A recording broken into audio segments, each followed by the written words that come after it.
নমস্কার, দুর্গাপুরে অবস্থিত প্রয়াস থেকে ডক্টর দীপঙ্কর সেন। অনেকেই প্রশ্ন করে যে কতটা হাঁটবো, কত স্পিডে হাঁটবো।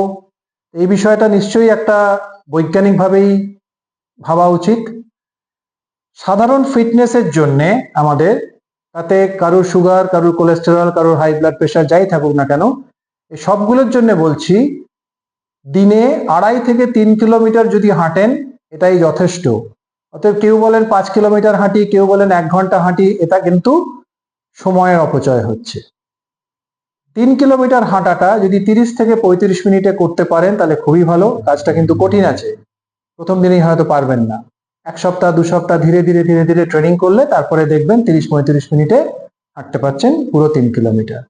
আরো ভালো হয় এই 3 কিলোমিটারটাকে যদি দুটো হাফে ভাগ করে নেওয়া যায়।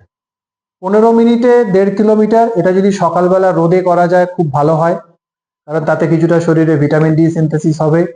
এবং আমি সবাইকে বলি, বাজার করতে যাবেন এবং বাজার করে ফেরার সময় লোডটা ক্যারি করে যদি ফেরেন রোদে, তাহলে সেটা অস্টিওপোরোসিসের জন্য কিছুটা উপকার হবে।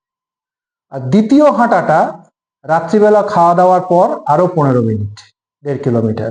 এতে কি হবে যে ফাস্টিং ব্লাড সুগারটা আমাদের অনেকের বেশি থাকে, এই ফাস্টিং ব্লাড সুগারটা কিন্তু কমে যাবে। এই সামান্য প্র্যাকটিসটা মোটামুটি 1 মাস করে দেখুন, দেখবেন নিঃসন্দেহে উপকার পাবেন। এটাই আজকে বলার ছিল।